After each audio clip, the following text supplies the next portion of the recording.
Abandoned by her cruel mistress in the carcass of a Boeing 747 on a salt flat, a widow and her babies face the relentless rise of the water. But, surprisingly, wild animals form a protective circle around them, defying death. The air inside the metallic carcass was thick, heavy with the scent of rusty metal, salt, and an ancient mold that seemed to permeate every surface. Elena, her two babies nestled against her chest, felt her heart hammer against her ribs, a frantic drum of fear and disbelief. The salt water already covered her ankles, cold and relentless, and the sound of its soft lapping echoed in the oppressive silence of the abandoned plain. Her eyes, wide with terror, scanned the scene before her. There they were, a pack of rough-furred coyotes, their amber eyes gleaming in the gloom. A snowy owl, with immaculate white feathers, perched on a broken seat, watching with an almost human intensity. And even a large monitor lizard, with its ancient scaly skin, slowly crawling to complete the protective circle. They weren't growling, nor baring their teeth, they simply watched, a living, silent barrier between Elena and the abyss of her despair. What is this?" Elena whispered, her voice hoarse, more to herself than to the whimpering babies. She clutched her children to her, feeling the warmth of their small bodies, the only anchor amidst the chaos. Her mistress, with her cruel, icy smile, had promised the end, annihilation. Yet here, in the heart of desolation, something inexplicable was unfolding. The nearest coyote, a large male with a scar over his eye, moved his head slightly, his eyes fixed on hers. There was no aggression, just a strange vigilance. Elena felt a shiver run down her spine, no longer from fear of the animals, but from the magnitude of the situation. Why would they protect her? And from what? The desert, her mistress, death itself. The water rose another centimeter, now lapping at her shins. The cold began to numb her feet, and the humidity hung heavy in the air. The plane's interior was a labyrinth of ripped-out seats, exposed panels, and dangling wires, a giant metallic skeleton. The light filtering through the broken windows revealed the extent of the destruction, but also the vastness of the space. "We need to get out of here, my loves," she murmured to the babies, kissing their foreheads. "We need to find a dry place." The idea that she, a fragile, resourceless widow, could transform that metal graveyard into a safe home seemed like madness. But the animals' gaze, their inexplicable protection, ignited a small flame of hope in her chest. If they could defy nature, perhaps she could too. Her eyes scanned the aircraft's interior, searching for any higher ground, any structure that could serve as a temporary refuge. There were remains of luggage, twisted metal pieces, and the darkness of the upper deck, accessible by a broken service ladder.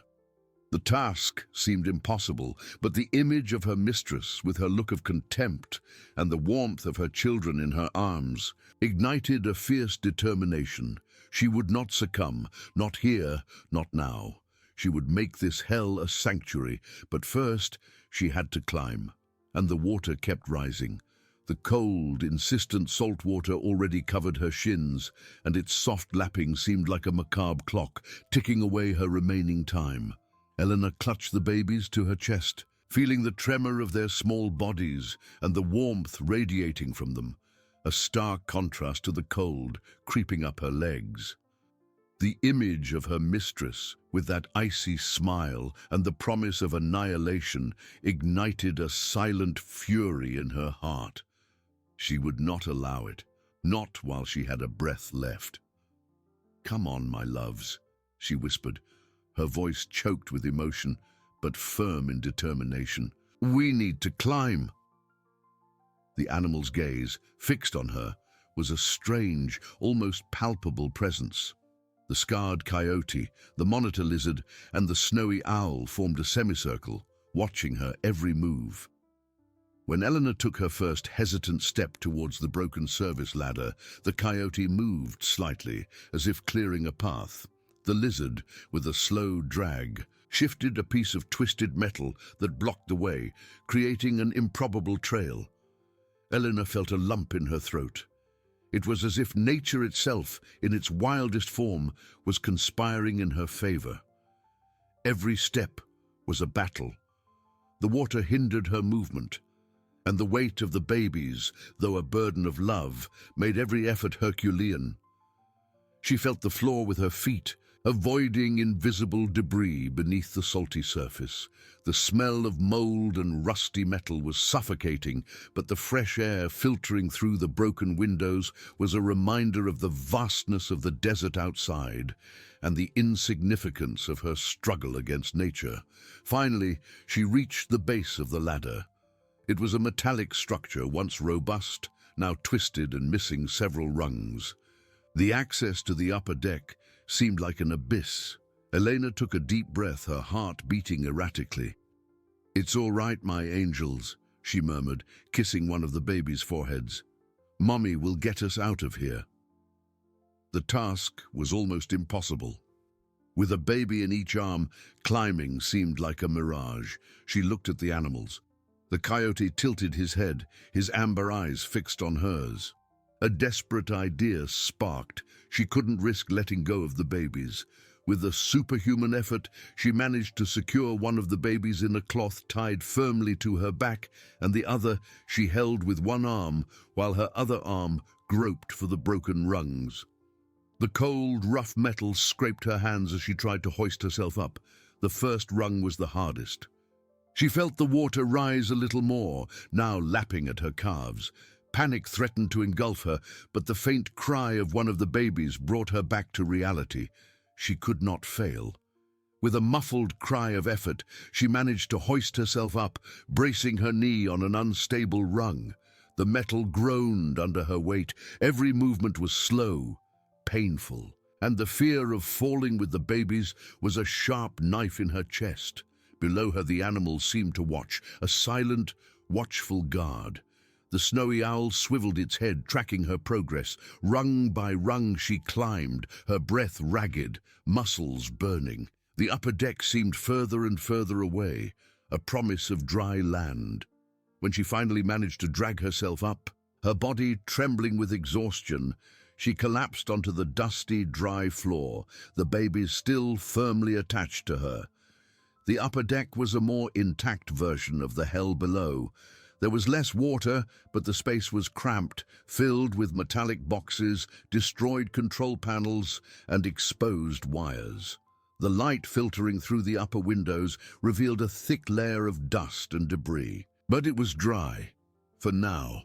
Elena untied the babies, hugging them tightly. They whimpered, but they were safe. She looked down. The animals, one by one, began to find their own ways to the upper deck, some climbing the ladder with surprising agility, others leaping over debris.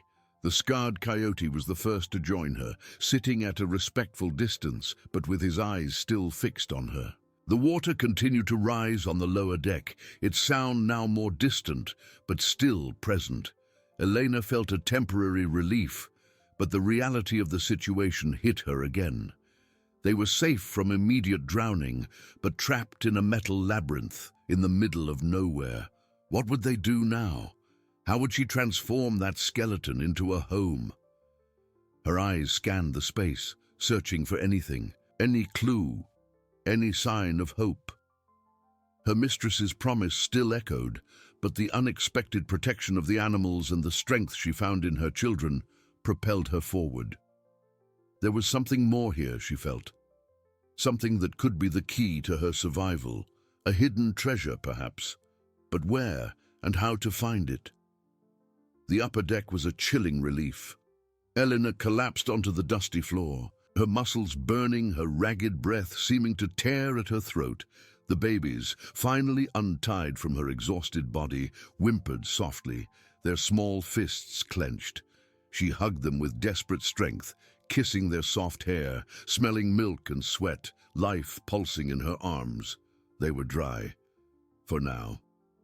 The space was cramped, a labyrinth of stacked metallic boxes, destroyed control panels, and exposed wires that hung like dead vines. The light, filtering through the dusty, cracked upper windows, revealed a thick layer of debris and the dust of decades. It was a precarious refuge, but a refuge nonetheless. One by one, the animals began to join her. The scarred coyote was the first, climbing the ladder with surprising agility for his size. He sat at a respectful distance, his amber eyes fixed on her, a silent vigilance that Elena was beginning to interpret not as a threat, but as a strange promise. The snowy owl landed on a broken panel above, swiveling its head with an ancestral wisdom.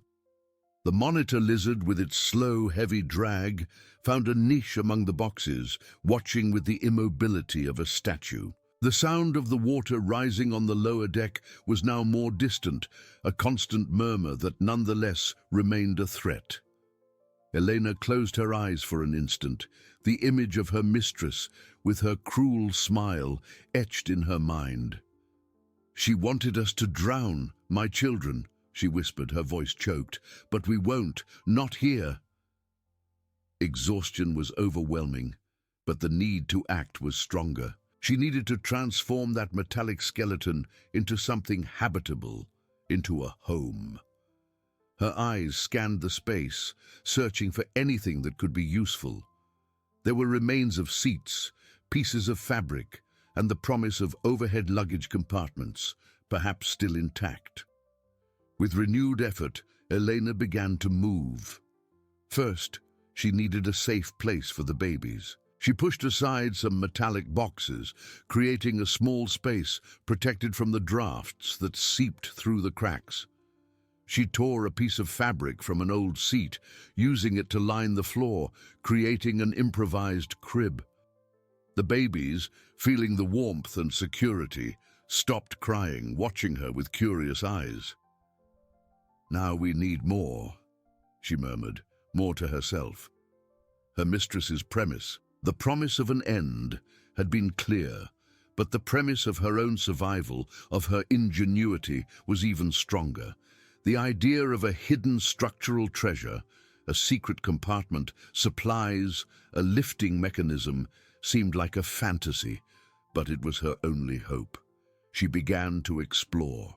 The upper deck was a tangle of panels and compartments. She ran her hands over the metallic walls, feeling the coldness of the metal, the roughness of the dust. She opened the overhead luggage compartments, where seats would have been, but they were empty or filled with useless debris. Frustration threatened to overwhelm her, but the baby's gaze, the implicit trust in their small faces, propelled her forward. The coyote, who had been watching her intently, moved slightly, scratching the floor with his front paw, his amber eyes fixed on a specific panel on the side wall of the plane, a little higher than her. It was an access panel, different from the others, with a slight indentation that Elena hadn't noticed before. Elena followed the coyote's gaze. The panel looked identical to the others, covered by the same layer of dust and grime. But there was something, a small irregularity in the seam, almost imperceptible. She approached, feeling the surface. The metal was cold, but beneath her fingers she felt a slight vibration, as if something were loose. With her fingernails, she tried to pry open the crack. Nothing. She searched for something to use as a lever. A piece of twisted metal, sharp at the edges, lay nearby. Carefully, she inserted it into the crack and applied force. The metal groaned, a muffled sound that echoed in the plane's silence. The panel gave way by a millimeter, and then, with a metallic screech that made the babies jump, it opened slightly, revealing an even deeper darkness within. Elena held her breath. Her eyes, wide, tried to pierce the gloom. There was a different scent coming from within, not of mold, but of something sealed, almost preserved. Could this be it? The beginning of her sanctuary? The treasure her mistress, in her cruelty, had inadvertently left behind? Hope, fragile as a flame in the wind, ignited in her chest. She didn't know what she would find, but she knew she had to continue. The water below kept rising. The metallic screech of the opening panel echoed in the heavy silence of the plane, a sound that seemed to tear at the very structure of the Boeing. Elena held her breath, her heart beating like a frantic drum in her chest. The darkness within was almost absolute, but the scent, not of mold, but of something sealed, almost preserved, was a promise, a spark of hope amidst the despair. With trembling hands, she forced the panel open a little more. It gave way with a final groan, revealing a rectangular opening, narrow and deep. Elena felt the edge, sensing the roughness of the metal. The faint light filtering through the upper windows was not enough to illuminate the interior. "I need light," she murmured, her voice hoarse. Her eyes scanned the deck, searching for anything. It was then that the coyote, who had been watching her with an almost human intensity, moved. He scratched the floor again, but this time his snout pointed towards a small metallic box, half hidden beneath a broken control panel. With a mix of skepticism and a strange trust in the animal's instincts, Elena crawled to the box. It was an emergency kit, dusty and forgotten. Opening it, she found a handheld flashlight, small but seemingly intact. A thread of hope ignited. She pressed the button. To her surprise, a faint but steady light burst from the bulb.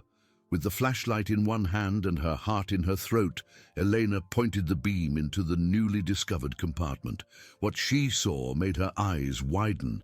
It wasn't empty, nor a rodent's nest. It was an organized, surprisingly clean space, containing what appeared to be emergency supplies.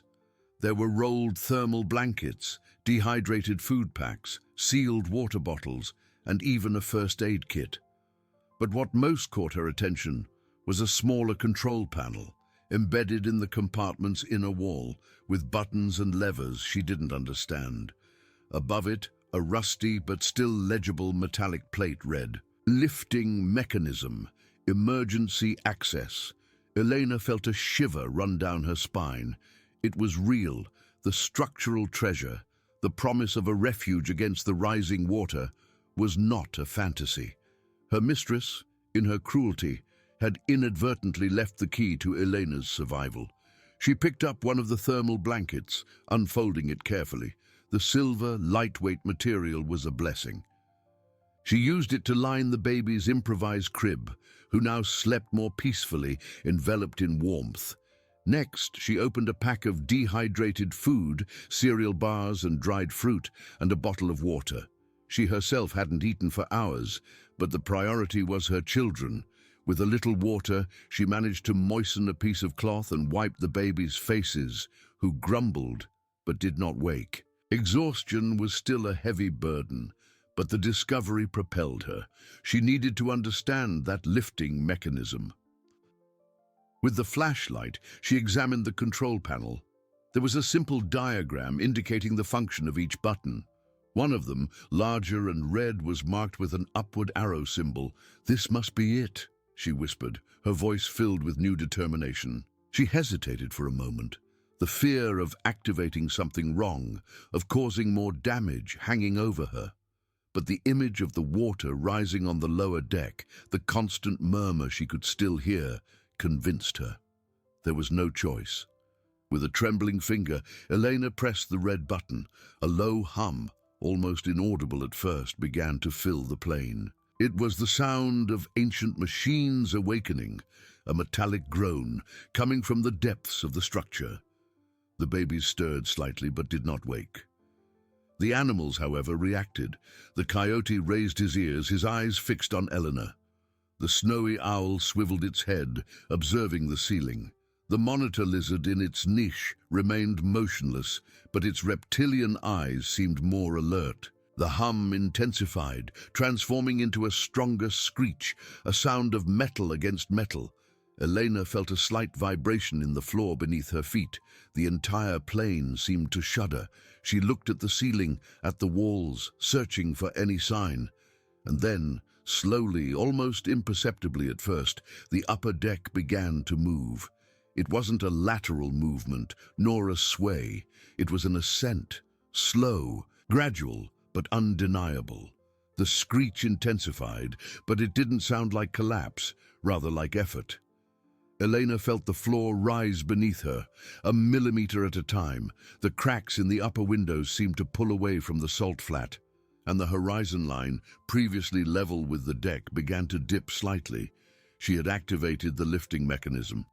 The upper deck, where they were, was being raised, moving them away from the rising water.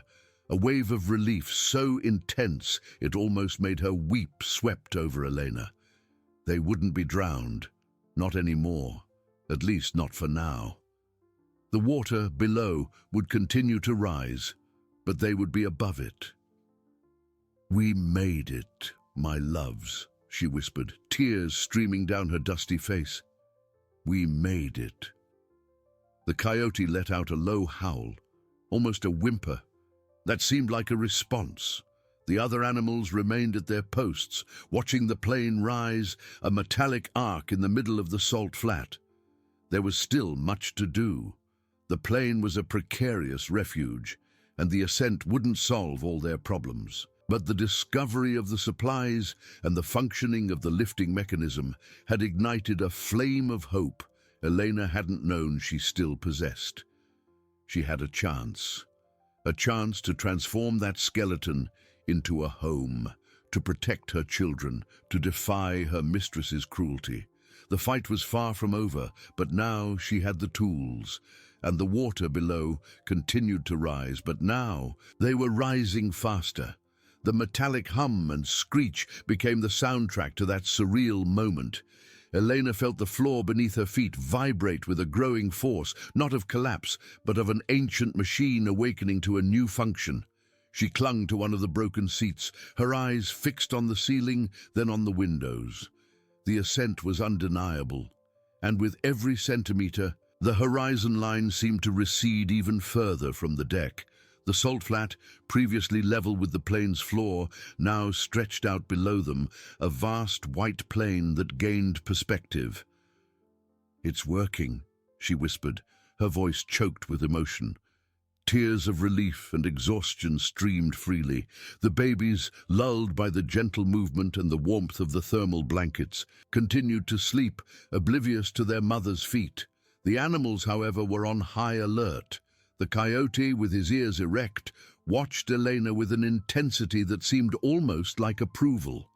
The snowy owl, perched in one of the overhead compartments, swiveled its head 360 degrees, its yellow eyes scrutinizing every corner of the plane as if mapping the new altitude. The monitor lizard, though motionless, had its throat pulsing rhythmically, its reptilian eyes fixed on the water that now seemed to diminish with every passing second, though it was still rising. They were her silent guardians, witnesses to her struggle and her small victory. The ascent wasn't fast, but it was constant. Elena estimated they had already risen several meters. The air inside the plane seemed a little fresher, and the sound of the water below, though still present, was more muffled, distant. She knelt beside the babies, stroking their small heads. "We are safe, my loves. For now, we are safe." Still with the flashlight in hand, Elena returned to the secret compartment. The supplies were a blessing. She took more blankets, thinking of how she could use them to seal some of the larger cracks, protecting them from the wind and sand that would eventually come. There were also some basic tools, a screwdriver, pliers, that could be useful. The control panel for the lifting mechanism was simple but robust. There was a rudimentary altimeter indicating that the plane was rising at a constant rate. A second button, smaller and blue, was marked with a downward arrow symbol. Elena decided not to touch it for now. The priority was to rise as high as possible to escape the threat of the water. As the plane continued its slow, noisy ascent, Elena began to plan. The upper deck, though full of debris, was now a refuge. She needed to clear the space, create barriers against the wind, and, above all, find a way to signal her presence. Her cruel mistress had abandoned her to die, but life, stubborn and resilient, had found a way.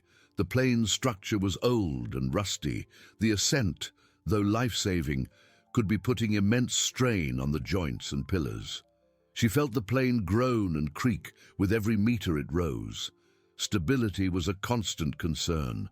What if the mechanism failed? What if the plane, already so fragile, couldn't withstand the tension? "I won't think about that now," she scolded herself, shaking her head. One step at a time. She took one of the dehydrated food packs and with the sealed water prepared a small portion for herself.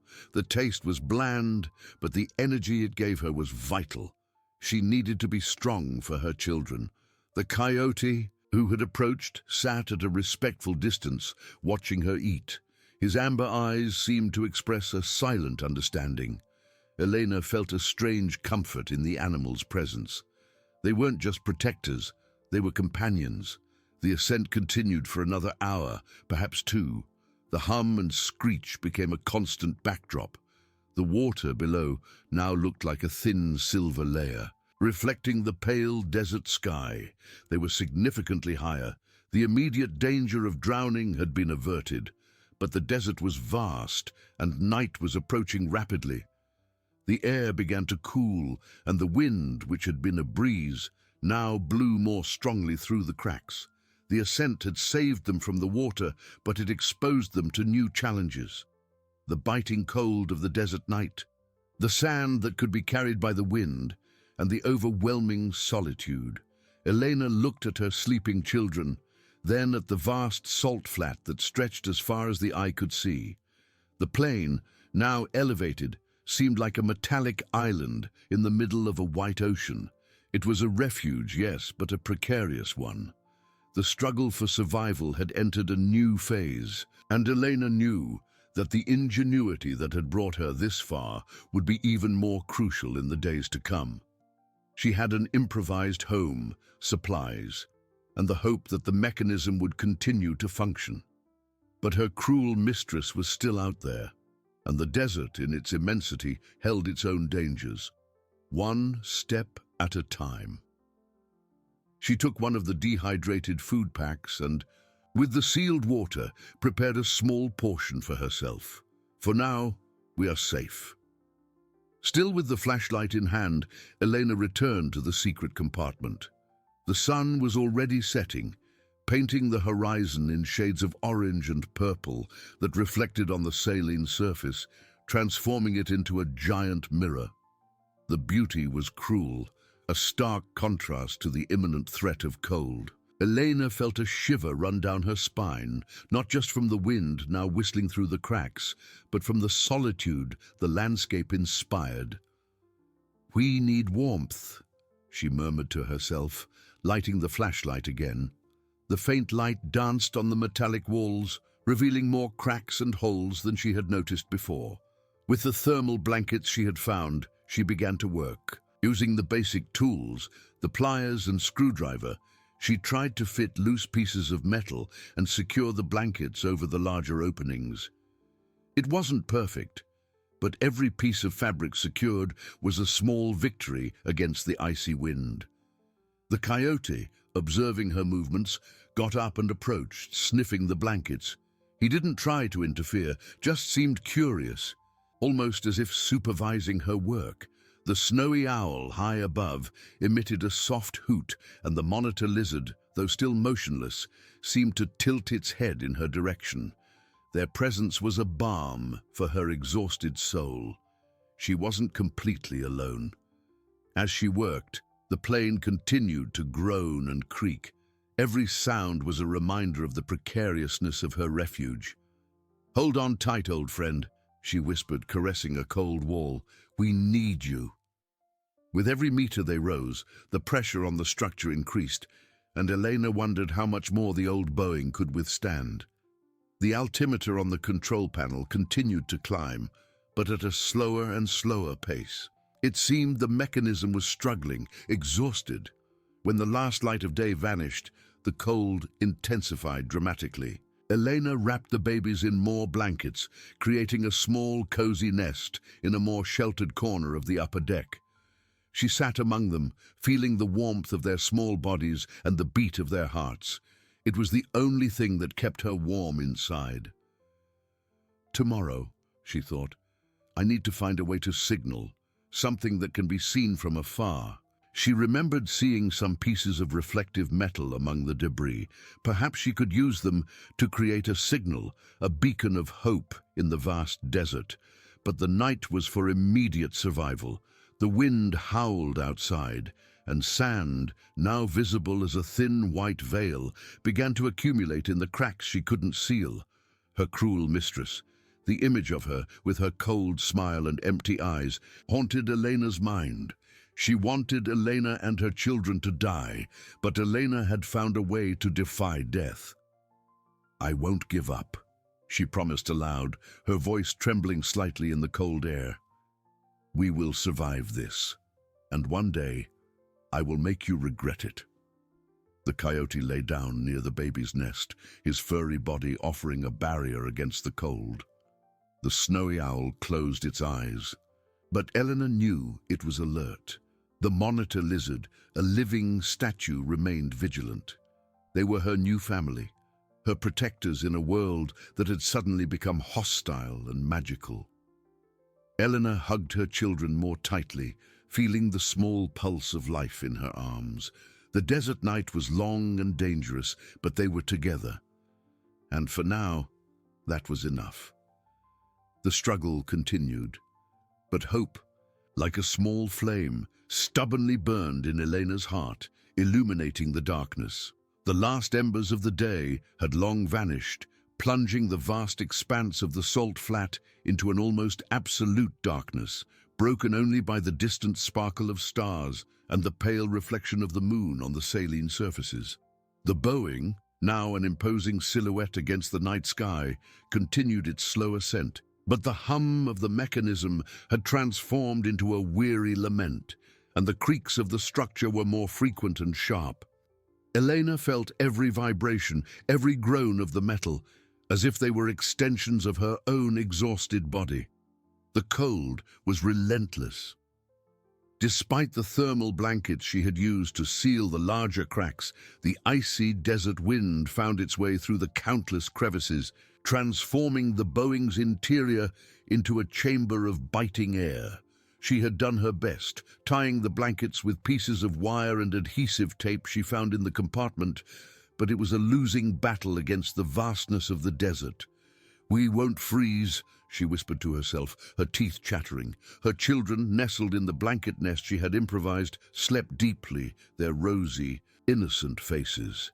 It was for them that she fought, for them that every inch of ascent, every sealed crevice, every beat of her heart was an act of defiance. The coyote, sensing the intense cold, had curled up even closer to the baby's nest, his furry body radiating a primal warmth. His amber eyes, even in the gloom, seemed to watch the darkness outside. The snowy owl, perched in an overhead compartment, was motionless, but Elena knew its sharp senses were on alert. The monitor lizard, a silent sentinel, remained at its post, a constant and enigmatic presence. They were her honor guard, an improbable alliance against the forces of the desert and human cruelty. Elena took another thermal blanket and wrapped herself in it, feeling the artificial warmth spread through her numb limbs. She leaned against a cold wall, her gaze fixed on the control panel. The altimeter indicated they were at a considerable height, perhaps 100 meters above the ground, but the needle barely moved now. The mechanism was at its limit, or perhaps had reached its maximum safe height. She didn't dare touch the blue descent button. The priority was to maintain the altitude gained. Tomorrow, she thought, her mind already working feverishly. I need to find a way to signal. Something large, something that would catch attention. She remembered the pieces of reflective metal she had seen among the debris. If she could gather them and strategically position them on the upper deck, perhaps the morning sun would transform them into a beacon of hope. The image of her cruel mistress, with her satisfied smile and the certainty that she and her children would be just another forgotten statistic in the desert, rekindled a flame of fury in her chest.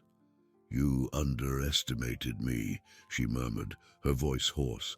"You thought I would break, but I am stronger than you ever imagined." The wind howled outside, and fine sand, like a ghostly veil, began to accumulate along the edges of the windows and in the crevices. Elena felt the plane's structure sway slightly, a constant reminder of its fragility. What if a sandstorm came? What if the wind was too strong and knocked the plane from its precarious elevation? She pushed away these dark thoughts. One step at a time. The night was for survival, the day for fighting. Despite the cold and the fear, a strange sense of peace settled over Elena. She was alive, her children were alive, and they were not alone. The warmth of the baby's small bodies, the low purr of the coyote, the occasional hoot of the owl, all formed a symphony of life amidst the desolation. She closed her eyes, but sleep didn't come. Every creak, every whistle of the wind, every beat of her own heart was a reminder of her precarious existence and at the same time, her resilience. The night would be long, but Elena was ready to face it, with hope burning like a small but inextinguishable flame in her chest. The darkness of the desert night was a heavy, impenetrable cloak that swallowed the vast salt horizon and the few stars that dared to shine through the thin cloud layer. The Boeing, now a suspended metallic fortress, groaned and creaked under the pressure of the wind and altitude. The hum of the lifting mechanism had ceased completely, leaving an oppressive silence broken only by the howl of the wind and the sinister creaks of the structure. Elena felt the cold penetrate her bones, even beneath the thermal blankets that enveloped her. She couldn't sleep. Her eyes, heavy with exhaustion, scanned the plane's interior, checking on her sleeping children and the animals protecting them. The coyote, a furry guardian, slept lightly, his body forming a barrier against the icy air seeping through the cracks. The snowy owl, a white patch in the darkness, remained perched, its golden eyes open, watching nothing. The monitor lizard, a living statue, didn't move, but Elena felt its watchful presence. "We are alone," she whispered to herself, her voice hoarse from the cold and disuse. The solitude was an overwhelming weight, a sense of insignificance before the desert's hostile immensity. She thought of her cruel mistress, of her cold smile, and the certainty that Elena and her children would be just another forgotten horror story. The anger, a warm fire in her chest, was the only heat that kept her from freezing completely. "You wanted me dead," she murmured, clenching her fists. "But I won't die. Not here. Not like this." The wind whistled through the broken windows, and fine sand, like a white ghost, danced in the air, accumulating along the edges and crevices. Elena huddled, pulling the blanket closer, feeling the plane vibrate. Every gust seemed to test the structure's stability, and she imagined the Boeing swaying precariously at its elevation, a metallic island at the mercy of the elements. The fear of a sandstorm, or of a wind strong enough to knock them down, was a constant shadow in her mind. She remembered her life before, the small house, her husband, the simple, safe routine. That seemed like a life from another world, a distant dream. Now, her reality was cold metal, biting wind, and the company of wild animals. It was a brutal life, but it was life, and she would embrace it with all her strength. "Tomorrow," she thought again, her mind working feverishly to ward off despair. "I need to go up to the upper deck. I need to find all the reflective metal pieces I can, and I need something to tie them with, something the sun can hit and turn into a beacon." She visualized the morning sun hitting the polished surfaces, creating a gleam that could be seen for miles. It was a faint hope, but it was all she had. A loud, sharp crack echoed through the plane, making Elena jump. The sound seemed to come from the lower part of the structure, a groan of metal under tension.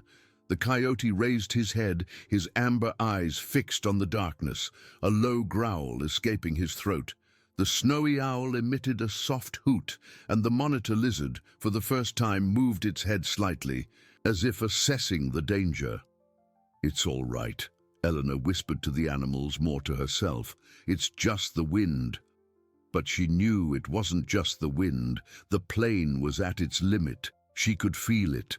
She hugged her children more tightly, feeling the warmth of their small bodies, the soft breath on her neck. It was the only thing that kept her anchored, the only proof that there was something good and pure amidst all that horror. The night seemed endless, an eternity of cold and vigilance. But as time passed, a small sliver of pale light began to emerge on the distant horizon, painting the sky a bluish grey. Dawn. They had survived the night. A sigh of relief escaped Elena's lips, transforming into a cloud of vapor in the icy air. The coyote, noticing the change in light, got up and stretched, his eyes still watchful. The snowy owl flew to a higher compartment, and the monitor lizard, slowly, began to move. The struggle continued, but hope, now stronger than a mere flame, ignited in Elena's heart, promising a new day and new possibilities. They were alive, and that was what mattered. The pale light of dawn seeped through the cracks and broken windows, painting the Boeing's interior in shades of grey and blue. The cold, though still biting, seemed less oppressive with the promise of the sun. Elena let out a sigh, vapor dancing in the icy air. Her children, small and vulnerable, still slept deeply, nestled in the blanket nest, their faces serene. The coyote, with a lazy yawn, stretched and raised his head, his amber eyes fixed on Elena, as if awaiting her next instructions. The snowy owl, a white blur, flew to a higher compartment, and the monitor lizard, with a slow, calculated movement, slid into a sunny crevice. Elena felt her muscles stiff and sore. Every joint protested as she stood, but the urgency of her mission was stronger than any pain. She knelt beside her children, stroking their soft hair. "Mommy will make it," she whispered, her voice still hoarse. "We're going to get out of here." Her gaze swept the plane's interior. The priority was the signal. She needed to go up to the upper deck, a labyrinth of twisted metal and debris she had barely explored. The access was precarious, a series of improvised steps and narrow openings. She picked up the backpack she had assembled with the few essential supplies: a water bottle, some dry biscuits, the multi-tool knife, and a piece of rope she had found. "Keep an eye on them," she told the coyote, who seemed to understand, nodding his head. The animal settled back down near the babies, a loyal sentinel. The climb was arduous. The metal was slippery in some spots, sharp in others. Elena clung to every beam, every piece of structure that could bear her weight. The wind, now stronger with the rising sun, howled through the openings, threatening to unbalance her. She could hear the creaks and groans of the plane below her, a constant reminder of the precariousness of her fortress. Finally, she reached the upper deck. The site was desolate and, at the same time, full of potential. The vast salt flat stretched as far as the eye could see, a shimmering white sea under the rising sun. The plane, from above, looked like a solitary insect in the immensity. On the deck, there was a profusion of debris, twisted metal pieces, loose panels, exposed wires. "This is it," she murmured, feeling a pang of hope. "This is where we'll build our beacon." She began to work immediately, ignoring the ache in her muscles. With the knife, she began to loosen the most reflective pieces of metal, those with a smooth, polished surface. Some were difficult to remove, requiring all her strength and ingenuity. She dragged the larger pieces, strategically positioning them to capture as much sunlight as possible. The idea was to create a mosaic of mirrors, a bright spot that could be seen from afar. The sun rose quickly, and the heat, though welcome after the icy night, began to be intense. The white salt reflected the light, blinding her at times. Elena used the rope to tie the smaller pieces to higher structures, creating a kind of improvised tower of brilliance. She focused, her mind in a state of flow, every movement deliberate, every piece of metal a promise of salvation. As she worked, the image of her cruel mistress returned to her mind. The cold smile, the certainty that Elena and her children would perish. The anger, which had been a warm fire, now burned with renewed intensity. "You won't defeat me," she whispered, clutching a piece of metal tightly. "I will fight for them." A particularly loud and prolonged crack echoed from the lower part of the plane, making her pause for an instant. The sound seemed different from the usual groans, sharper, more worrying. She felt a subtle vibration run through the structure beneath her feet. Fear, a constant shadow, tried to creep in, but Elena pushed it away. There was no time for fear. She continued, her movements faster now. The sun was almost directly overhead, and the upper deck began to gleam. Small points of light danced in the air, reflected by the pieces of metal she had positioned. It was imperfect work, but it was the best she could do with the resources she had. When she finished, exhausted, she stepped back to observe her creation. The Boeing's upper deck, once a tangle of debris, now glittered under the sun, an improvised beacon of hope. It was a faint glow, perhaps, but it was a glow. It was a message to the world outside, proof that there was life, that there was struggle, that there was hope in the heart of that relentless desert. Elena felt a pang of pride mixed with deep exhaustion. She had completed her first mission of the day. Now it was to wait and to continue fighting. The sun beat on her face, and she closed her eyes for a moment, imagining a plane in the sky, a distant speck that would see her signal. The struggle continued, but hope, now a shining beacon, ignited in Elena's heart, promising a new day and new possibilities. They were alive. Elena remained on the upper deck for a few more minutes, observing her creation. The midday sun beat down mercilessly on the salt flat, transforming the landscape into a dazzling mirror.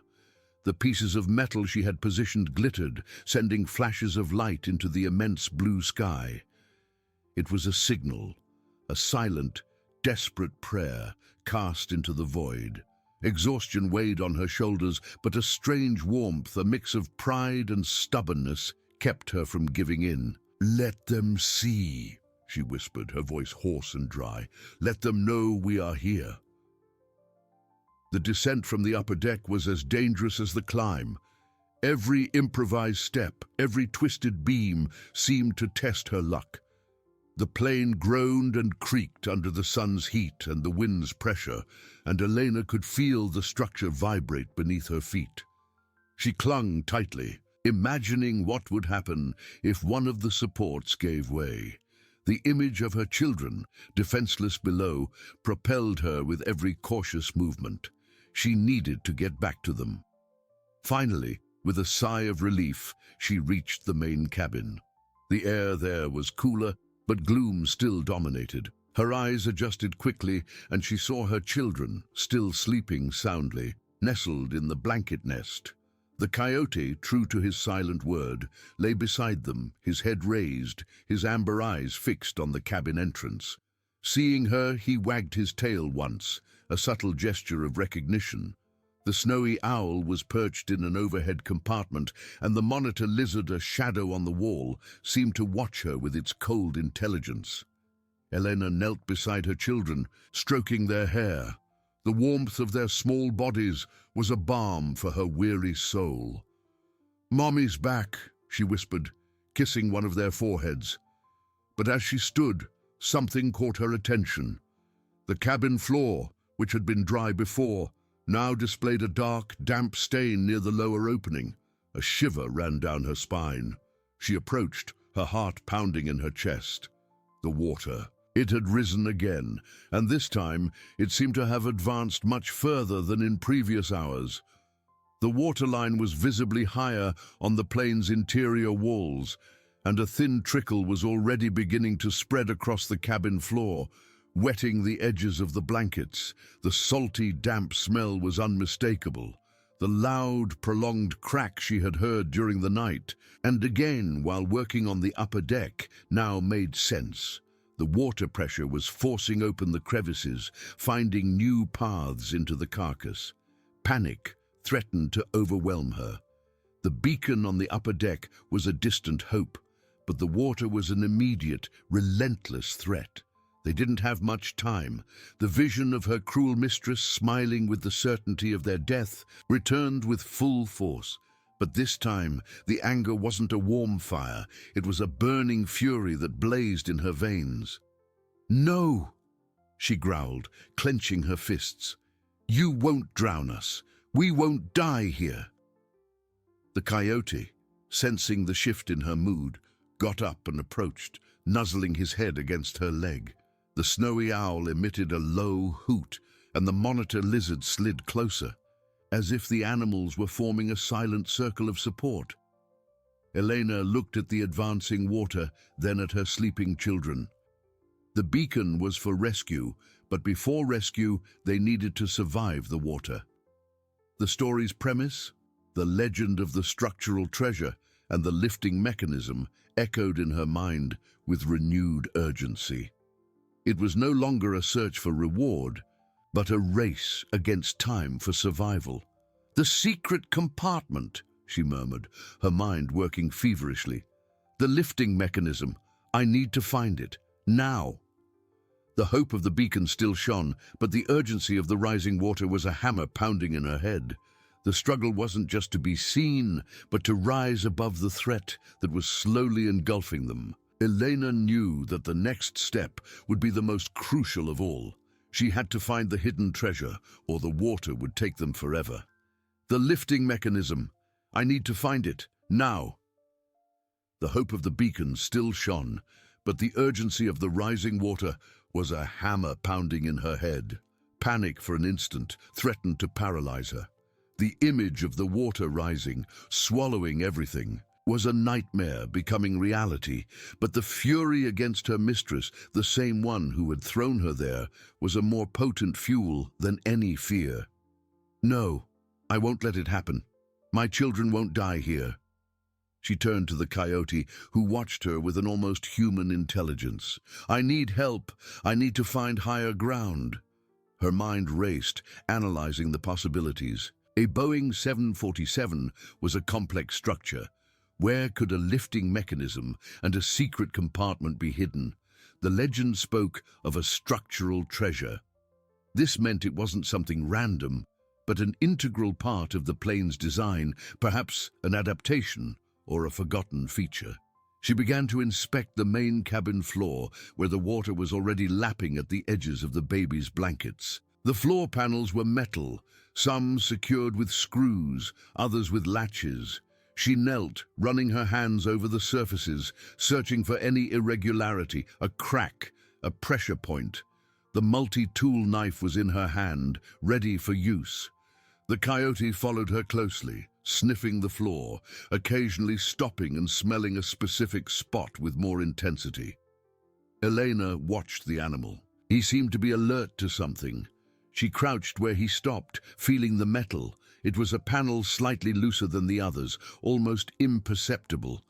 With the tip of the knife, she tried to pry open the crack, but it was jammed. "It's not here," she murmured, frustrated, "or it's not easy." She stood up, her gaze sweeping the interior. The main cabin was large, but the passenger area was full of debris. What if the mechanism was in the cockpit? It was the control center, the brain of the plane. "Stay here," she told the animals, who seemed to understand the urgency in her voice. Advancing to the front of the plane, she reached the cockpit door. It was ajar, twisted metal and exposed wires creating a chaotic sight. She pushed the door open carefully, entering the cramped space. The smell of burnt metal and old plastic was strong. The cockpit was a labyrinth of panels, buttons and levers, many of them broken or missing. Sunlight streamed through the cracked windows, illuminating the dust dancing in the air. Elena began to search, her eyes trained to identify anything that seemed out of place. She checked under the pilot's seats.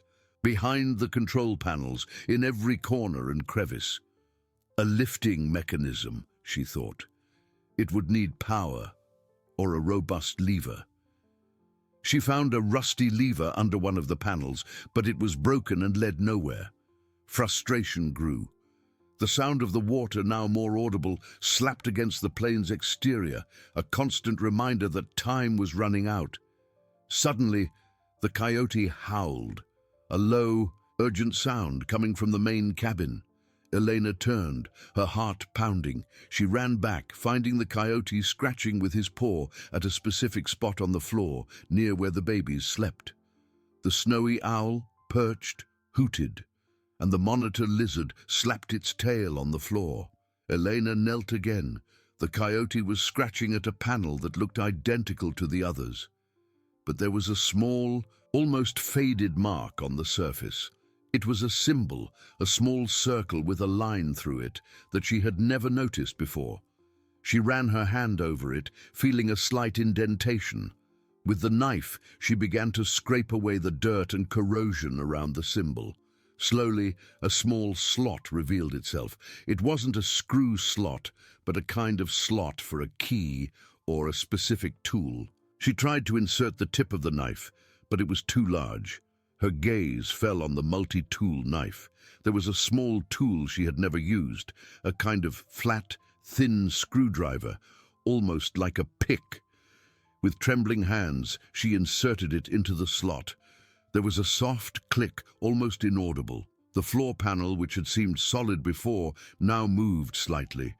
Elena pushed harder, and the panel lifted, revealing a dark, damp compartment below. The smell of metal and dampness was stronger there.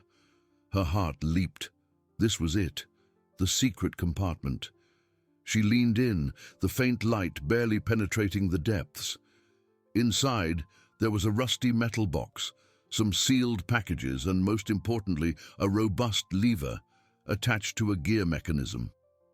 It was large, heavy, and seemed to be connected to something much bigger. The water was already a few centimeters from where the panel had been lifted. There was no time to hesitate. Elena knew she had found the treasure. Now the real fight began. To understand how it worked and activate it before the water swallowed them forever. No, I won't let it happen. My children won't die here. She turned to the coyote, who watched her with an almost human intelligence. I need help. I need to find higher ground. Her mind raced, analyzing the possibilities. Elena watched the animal. Or it's not easy. It would need power or a robust lever. She found a rusty lever under one of the panels, but it was broken and led nowhere. Frustration grew. Her heart leaped. This was it.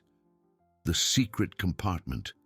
With a strong pull, Elena managed to yank the metal box from the compartment. She opened it with difficulty, revealing an unexpected treasure. Some energy bars, a compact first aid kit, a small crank radio, and, crucially, a small illustrated manual, yellowed with age, with diagrams of the lifting mechanism. She quickly flipped through the pages, her eyes scanning the instructions in technical English she barely understood, but the images were clear. The mechanism was a hydraulic platform designed to lift a specific section of the cabin floor, creating an emergency deck in case of flooding. The lever was the main control. The salt water was already lapping at the edge of the open compartment, and a thin trickle began to seep inside. There was no more time to read. She needed to act. With the manual in one hand, she turned to the lever. It was made of heavy metal and seemed to be jammed. She tried to pull it, but it wouldn't budge. The coyote, sensing her frustration, let out a low growl and nudged the lever with his snout as if trying to help. "It's heavy, boy," she gasped, her muscles tense. "I need more strength." She remembered one of the multi-tool knife's implements, a small wrench. With it, she tried to tighten or loosen the visible screws at the base of the lever, but they were corroded, welded by time and rust. She could not fail. The sight of her children, so vulnerable, ignited a new surge of adrenaline. She could not fail. With a cry of fury and despair, Eleanor grabbed the lever with both hands, using her entire body weight. She pulled, pushed, twisted, feeling the rust slowly give way. There was a loud, prolonged, metallic screech which echoed through the plane's carcass. The animals flinched, but did not flee, their eyes fixed on her, as if they knew everyone's fate depended on that moment. With a final effort, the lever finally moved, sliding with a harsh metallic sound. A low, vibrating hum began to emanate from the floor, and the metal platform beneath the babies began to tremble. Slowly, with groans and creaks of the ancient structure, a section of the cabin floor where the babies were nestled began to rise. It was a slow movement, almost imperceptible at first, but it was real. The platform rose, lifting the improvised nest and its precious occupants above the advancing water. Elena watched, exhausted and trembling, as the water filled the space beneath the newly elevated platform.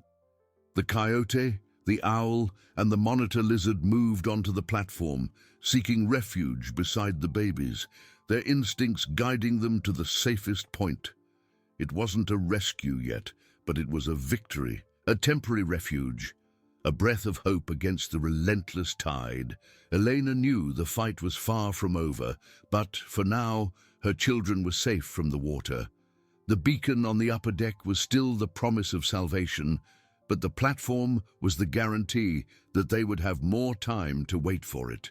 She looked at the lever, then at her children, now safe on the elevated platform. Her cruel mistress wouldn't drown them, not today. She had found the treasure, and it had given them a new chance. With the crank radio in hand, she knew the next step was to try to reach the outside world. But, for now, the silence of the elevated cabin, punctuated only by the soft hum of the mechanism and the breathing of her children, was the melody of survival. The fury still burned, but now it was tempered by an unshakable determination. They would survive.